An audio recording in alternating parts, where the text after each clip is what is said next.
On peut observer un contraste assez fascinant quand on y réfléchit bien. Ah oui. À quel niveau? Si on regarde notre évolution sur la terre ferme, je suis toujours frappée par le fait que l'humanité a cessé d'être un simple groupe de chasseurs-cueilleurs il y a environ 10 000 ans. Ouais, c'est clair, c'est ce qui a fondé nos civilisations en fait. Exactement. L'agriculture a été inventée, les champs ont été clôturés, on a domestiqué les espèces sauvages. Bref, on a arrêté de courir de manière aléatoire après la nourriture pour la faire pousser de façon prévisible, sous notre contrôle absolu. Voilà. Mais dès qu'on tourne le regard vers l'océan, c'est comme si on faisait un énorme bond en arrière dans le temps. C'est tout à fait ça. On redevient des chasseurs primaires. Alors oui, certes avec des bateaux high-tech, des sonars et d'immenses filets, mais le paradigme reste identique. Oui, on va dans la nature sauvage et on prélève ce qui s'y trouve de manière purement extractive. Exactement, jusqu'à ce que les stocks s'effondrent. Et c'est précisément là que notre analyse d'aujourd'hui prend toute sa dimension en fait. Nous nous trouvons exactement à ce point de bascule historique pour nos océans. Absolument. Et pour notre sécurité alimentaire globale. Tout à fait. Aujourd'hui, notre exploration s'appuie sur des notes de cours chiliennes. Plus précisément, le cours d'aquaculture A de la classe 3, qui est hyper pointu sur la diversification de l'aquiculture. C'est un document vraiment précieux. Oui. Et notre mission aujourd'hui, pour tous les curieux qui nous écoutent, elle est ambitieuse. On va décoder toute la complexité scientifique et tout le jargon derrière l'élevage de ces espèces marines. Parce que c'est pas juste une liste de poissons de la côte chilienne. Non, pas du tout. L'idée, c'est de comprendre les mécanismes biologiques qui nous permettent de cultiver la mer depuis la surface lumineuse jusqu'aux abysses. C'est ça, il faut vraiment réaliser que ces données, c'est le plan d'ingénierie de notre future alimentation. Ouais, rien que ça. On y voit très clairement comment la science permet de s'affranchir de la dépendance à la pêche sauvage. On maîtrise tout. La reproduction, l'alimentation, la croissance, dans des environnements entièrement contrôlés. C'est fascinant.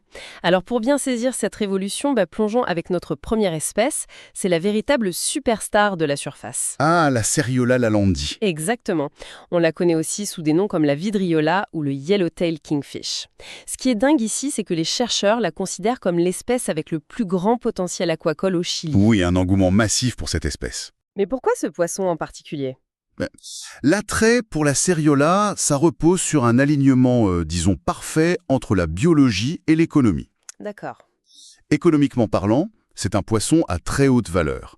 Il atteint environ 13 $ le kilo à l'exportation. 13 $ le kilo, ah oui, c'est énorme. Et sur le plan biologique, c'est un prédateur rapide qui a un taux de croissance exceptionnel. Sa chair est super prisée pour les sashimi. Miam. Et surtout, de manière cruciale, son métabolisme s'adapte remarquablement bien aux conditions de captivité. Ouais, sauf que s'adapter à la captivité, c'est la partie facile une fois que le poisson est grand. C'est vrai. En lisant les sources, j'ai vu que la véritable prouesse scientifique, c'est de réussir à faire survivre la phase larvaire. Ça dure une quarantaine de jours.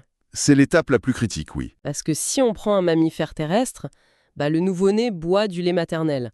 Mais là, un poisson qui sort de son œuf après seulement 3 jours d'incubation, il est microscopique.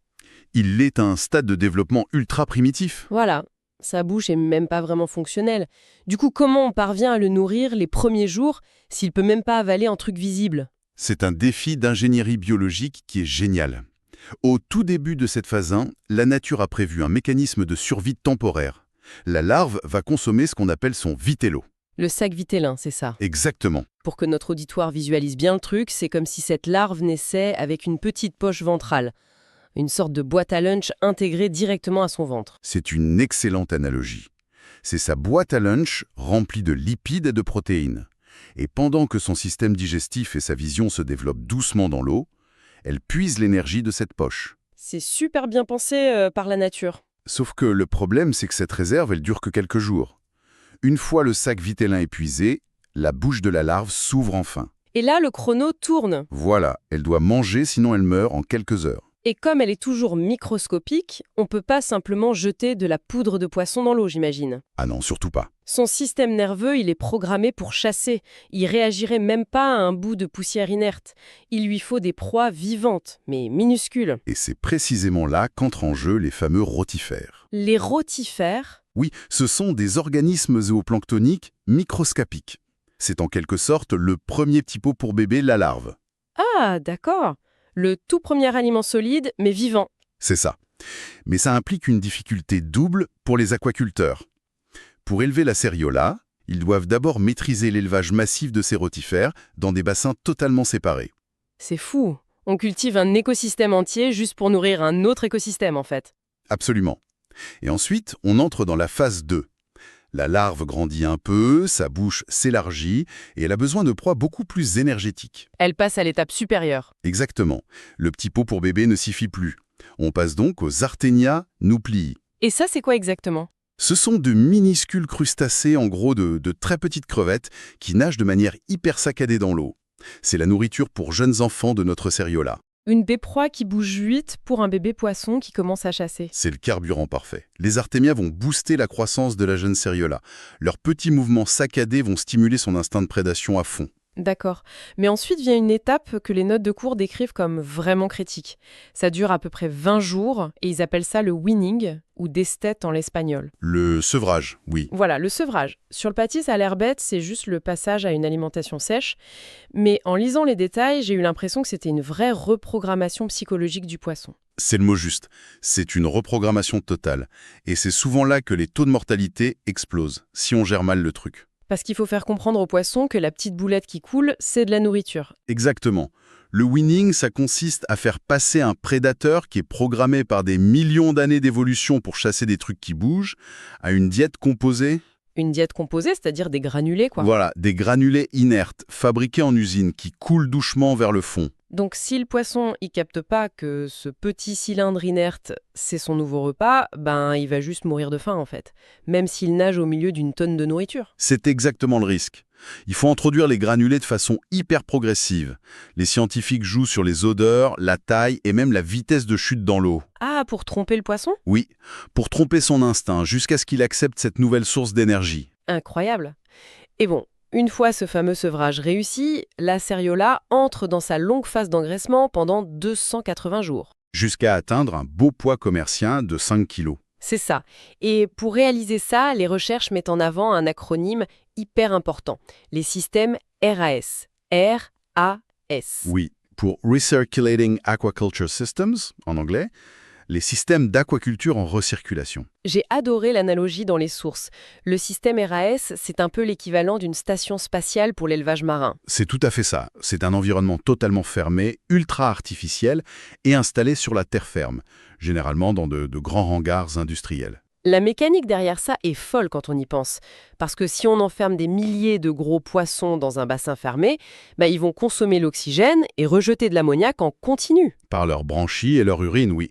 Et l'ammoniac, c'est mortellement toxique. Donc pour que la station spatiale fonctionne sans tuer tout le monde, l'ingénierie doit en gros imiter la capacité d'épuration d'un océan entier. Exactement. Et le cœur de ce miracle technique, ce sont les biofiltres. Comment ça marche ? L'eau chargée des déchets des poissons est pompée hors du bassin. Elle passe d'abord par des filtres mécaniques qui retirent les grosses matières solides. Le gros du nettoyage, quoi. Voilà. Mais ensuite, elle traverse d'immenses cuves remplies de millions de bactéries bénéfiques qu'on a cultivées exprès pour ça. Les ouvrières de l'ombre. C'est ça. Ces bactéries font un travail chimique essentiel. Elles consomment l'ammoniac toxique et le transforment en nitrates, qui sont beaucoup moins dangereux pour les poissons. D'accord, je vois. Et pour finir, l'eau est réoxygénée, on ajuste sa température au 10e degré près, et elle retourne dans le bassin. L'eau tourne en boucle, indéfiniment. C'est cette isolation totale qui explique un truc génial abordé dans le cours chilien, l'exportation. Ah oui, Puisque notre fameuse station spatiale aquatique est déconnectée de la vraie mer, il n'y a pas de parasites sauvages. Il n'y a pas de variation de température liée à l'hiver ou au phénomène El Niño, par exemple. c'est le contrôle absolu. Du coup, on garantit un poisson d'une pureté tellement parfaite qu'on l'exporte entier et frais vers des marchés super exigeants, genre jusqu'à Dubaï, depuis le Chili. Oui, l'avantage majeur, c'est la prévisibilité totale de la production. 365 jours par an. C'est impressionnant. Mais bon, cultiver un poisson d'eau tempérée, de surface en intérieur, c'est une chose. Le cours nous emmène ensuite dans un monde radicalement différent. Les profondeurs glaciales. Voilà. On descend pour voir des espèces comme le congrio ou le bacalao de profonditade, aussi connu sous le nom de légine australe. Et là, je vous assure que le saut technologique requis est immense. J'imagine, c'est pas le même climat. Pas du tout. La légine australe, c'est un poisson des eaux subantarctiques. Il vit jusqu'à 3800 mètres de profondeur. 3800 mètres? Ah ouais. Et économiquement, c'est du lourd. C'est l'un des poissons les plus chers au monde, entre 17 et 35 $ le kilo. Le double de la Seriola. Mais attendez. À presque 4 km de fond, l'obscurité est absolue. Et surtout, l'eau est complètement glacée. 5 degrés Celsius environ. Pour élever ça sur la terre ferme dans un hangar RAS, il faut refroidir des milliers de mètres cubes d'eau en permanence. Les coûts énergétiques doivent être colossaux. L'ingénierie thermique devient le gros défi, c'est sûr. Mais la biologie de ces espèces des profondeurs est tout aussi compliquée à gérer. D'ailleurs, les chercheurs utilisent deux termes qu'il faut vraiment qu'on explique pour notre auditoire. Ils classent ces poissons en deux catégories, les démerciaux et les banthodémersaux. Des mots un peu barbares, mais très simples à comprendre. Ouais, on va utiliser une analogie immobilière pour ça. Si on imagine que le fond de l'océan, c'est le plancher d'une énorme pièce, Ouais. un poisson démersal, comme la légine australe des abysses, il vit très près de ce plancher, mais sans jamais s'y poser. Exactement, il reste en suspension. C'est comme un drone qui survolerait le sol de votre salon à quelques centimètres pour chercher un truc. Il reste toujours mobile dans l'eau. C'est la définition parfaite du démersal. Par contre, les espèces benthodémersales, comme le congrio, elles ont un comportement bien plus sédentaire. Bento, ça vient de bentos, c'est ça, le fond lui-même. Tout à fait. Ces poissons sont physiquement associés à la roche. Ils passent leur vie couchés sur le fond ou cachés dans des petits trous. C'est le gros locataire qui refuse de quitter son canapé au rez-de-chaussée, en fait. C'est exactement ça. Leur ventre est en contact direct avec la roche. Mais attendez, parce que ça m'amène à un chiffre dans les sources qui m'a fait bondir. Pour l'élevage de ce fameux congrio dans les bassins froids, on parle d'une densité de 150 à 170 kg de poissons par mètre cube. C'est un chiffre astronomique, oui. Mais un mètre cube, c'est la taille d'une machine à laver, quoi. Entasser 170 kg de viande vivante là-dedans, c'est comme le métro parisien aux heures de pointe. Voire pire. Biologiquement parlant, l'ammoniac devrait saturer leur branchie en 2 minutes, sans parler de la panique totale de l'animal. Comment c'est possible de ne pas les tuer de stress? C'est une réaction très logique que vous avez là. Mais c'est là que la magie de la physique des eaux froides croise la psychologie animale. Ah, la psychologie du poisson. Et oui. Premièrement, sur le plan physique, l'eau de ces bassins RAS est maintenue entre 12 et 14 degrés pour le congrio. D'accord. Et il faut savoir que plus une eau est froide, plus elle peut retenir une grande quantité d'oxygène dissous. Si on ajoute des pompes géantes qui aspirent les déchets en temps réel, l'environnement chimique reste nickel malgré la foule. Ok, je valide l'ingénierie. Mais le stress d'être écrasés les uns sur les autres? Et bien c'est là qu'intervient leur nature benthodémersale, le fameux locataire sur son canapé. Le congrio est une espèce grégaire et profondément tigmotactique. Tigmotactique, ça veut dire qu'il a besoin de contact physique. C'est ça. Dans l'océan, il s'entasse par dizaines dans la même petite crevasse pour se sentir en sécurité face aux prédateurs. Ah, je vois le truc. Si on mettait un congrio tout seul dans un immense bassin de 100 000 litres, il ferait une crise de panique. Il mourrait de stress parce qu'il n'aurait ni cachette ni copain sur qui s'appuyer. C'est dingue. Donc, cette densité de 170 kg qui nous paraît complètement étouffante à nous humains, elle reproduit en fait le cocon protecteur que le poisson recherche. Exactement. La technologie s'est adaptée à la psychologie de l'animal et pas l'inverse. C'est une belle leçon. Et d'ailleurs, en parlant de milieu naturel, le cours aborde une initiative super intéressante avec le congrio. Les amers baies. Oui, une innovation sociale et écologique majeure au Chili. L'acronyme, ça veut dire aire de gestion et d'exploitation des ressources benthiques. Grosso modo, au lieu de laisser la côte en libre accès, ce qui mène au pillage, l'État a privatisé des zones marines pour des syndicats de petits pêcheurs. Les pêcheurs artisanaux locaux deviennent propriétaires de leurs jardins marins. Voilà. Et la science les aide directement. En 2020, ils ont relâché 3000 petits juvéniles de congrio élevés en laboratoire directement dans ces zones pour repeupler la mer. C'est la fusion parfaite entre les labos high-tech et l'économie locale. On utilise l'aquaculture non pas pour s'enfermer dans un hangar, mais pour réparer l'océan sauvage. C'est beau. Et la transition est toute trouvée parce qu'on va maintenant quitter les hangars ultra contrôlés des systèmes RAS pour revenir dehors à la lumière du soleil. On remonte à la surface, oui, avec la corvina. La corvina ou Silus gilberti, c'est un poisson des eaux peu profondes. Et ici, la méthode d'engraissement change radicalement. On les met dans l'océan, dans des balsas jaolas, avec un système à flux ouvert. C'est complètement différent du RAS. Les balsas jaolas, ce sont d'énormes cages flottantes, des anneaux en plastique à la surface qui soutiennent des filets géants plongeant dans l'eau. Et le terme flux ouvert, ça veut dire quoi concrètement? Ça veut dire qu'il n'y a plus aucune pompe, plus de filtre bactériologique, plus de climatisation. Rien de tout ça. Donc c'est l'océan Pacifique qui fait le boulot. Exactement. Les courants marins traversent les mailles du filet naturellement, ils apportent de l'oxygène frais en continu et emportent les déchets des poissons vers le large. L'avantage économique est clair. L'énergie de la mer est 100% gratuite. On économise des millions en électricité. Oui, mais il y a un énorme revers de la médaille, la perte totale de contrôle. Ah oui, les risques extérieurs. En flux ouvert, les poissons sont exposés à tout. Les violentes tempêtes hivernales, les pics de température de l'eau, les attaques de lions de mer ou encore les proliférations d'algues toxiques. C'est vraiment l'analogie entre vivre dans un vaisseau spatial climatisé hyper stérile et décider de camper en plein vent sur une falaise, quoi. C'est tout à fait ça. Mais au final, que ce soit en intérieur ou dans la mer, il y a un défi qui reste monumental. Tous ces poissons qu'on a vus sont des carnivores. Il faut les nourrir tous les jours avec des tonnes de protéines. Et c'est un vrai problème écologique sur le long terme. C'est pour ça qu'on aborde maintenant la partie la plus fascinante du document, selon moi. Pour nourrir l'humanité durablement, l'avenir, c'est peut-être des créatures sans colonne vertébrale, des animaux qui n'ont littéralement pas besoin qu'on les nourrisse. Les mollusques bivalves, c'est la quintessence de l'aquiculture verte. Les moules, les pétanques, les huîtres, des animaux filtreurs en fait. Oui, ils extraient leur propre nourriture directement de l'eau de mer, le phytoplancton naturel. Et au Chili, l'espèce reine absolue, c'est le chorito. Le chorito. La moule endémique chilienne qui s'appelle Mytilus chilensis, les chiffres sont fous. Ça représente plus de 99% des récoltes de moules du pays. C'est une industrie gigantesque. Et la biologie de ce petit animal est passionnante. Complètement. Le document explique que l'espèce est gonochorique. Alors sous ce mot un peu savant, le concept est hyper simple. Ça veut juste dire qu'il y a des sexes séparés. Il n'y a pas d'hermaphrodisme. Il y a des messieurs moules et des dames moules. Et j'ai adoré le détail visuel pour les différencier. Pas besoin de microscope.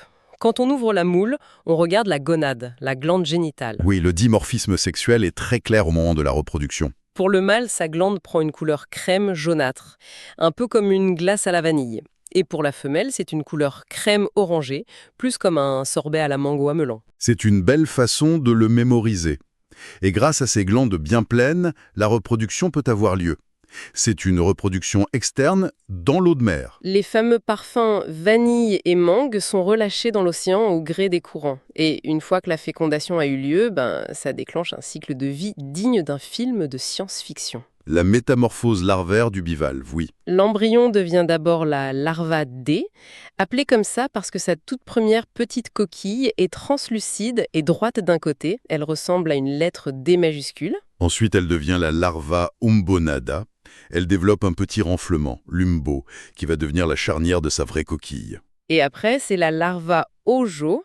Là, elle développe une petite tache pigmentée, un œil primitif. Et c'est vital cet œil, parce qu'il permet à la larve de capter la lumière du soleil à la surface. Elle comprend qu'elle doit fuir la lumière et nager vers les profondeurs sombres pour trouver un rocher avant d'être trop lourde. Et c'est là qu'on arrive au stade qui m'a le plus fait sourire, la larve à pied. La larve à pied. Ah oui, c'est une étape cruciale. Mais attendez, une moule microscopique qui sort un pied, c'est quoi ce délire? C'est plus juste un petit grain de sable dérivant passivement, là? Non, c'est une vraie prouesse de la nature. La larve déploie un appendice musculaire hyper mobile hors de sa petite coquille. Un vrai pied. C'est pour marcher au fond de l'eau. Oui, c'est un outil d'exploration sensorielle. La larve rampe sur la roche, elle tâte la texture, elle analyse la chimie de la surface pour être sûre que c'est l'endroit parfait. C'est le petit campeur méticuleux qui tâte le terrain avec son pied pour voir s'il n'y a pas de cailloux pointus avant de planter sa tente définitivement. C'est ça, elle cherche un environnement stable, sans prédateurs. Et quand elle le trouve, elle passe à l'étape finale de l'assentamiento. L'installation. Et là encore, la mécanique est brillante. Le petit campeur utilise une glande spéciale pour fabriquer du byssus. Le byssus, oui.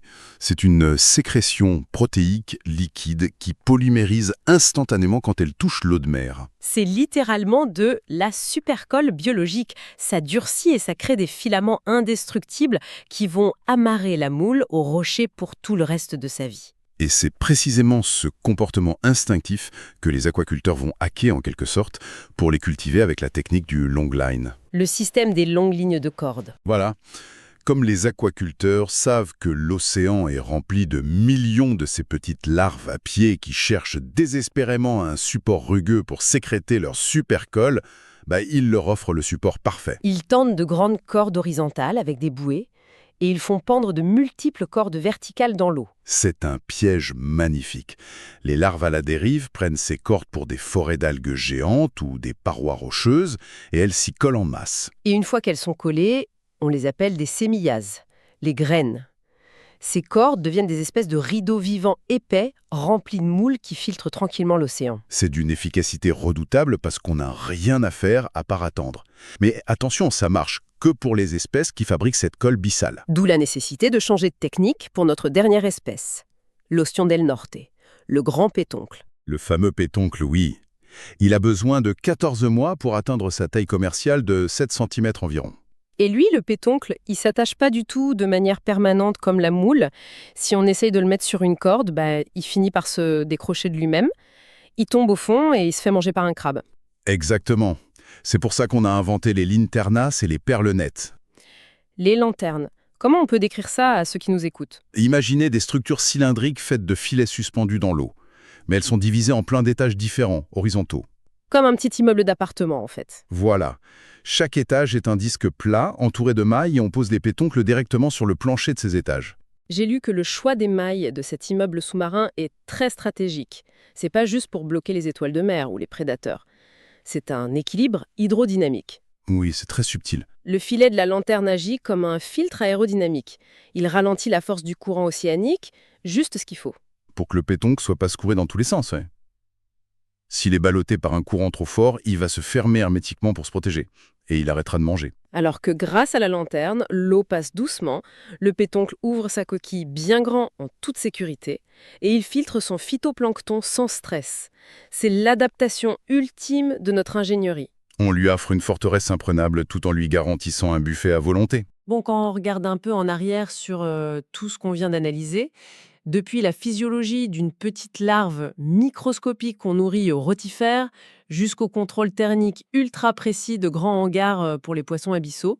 On prend vraiment conscience de l'ampleur de ce bouleversement. Pourquoi c'est si vital pour notre avenir de comprendre tous ces termes hyper techniques, genre le sevrage ou le byssus? Parce que ça illustre la seule issue possible, en fait.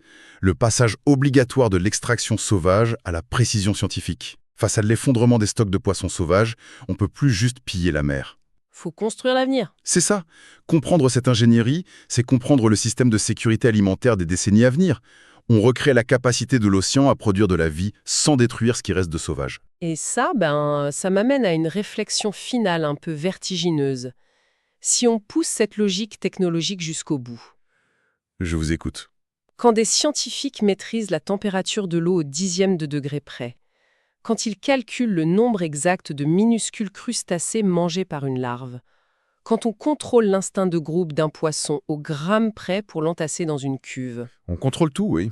est-ce que l'océan sauvage ne devient pas simplement une sorte de grande équation mathématique qu'on reproduit en usine, si chaque étape, depuis la toute première cellule jusqu'à l'assiette, est le fruit d'un design technologique humain? Oui.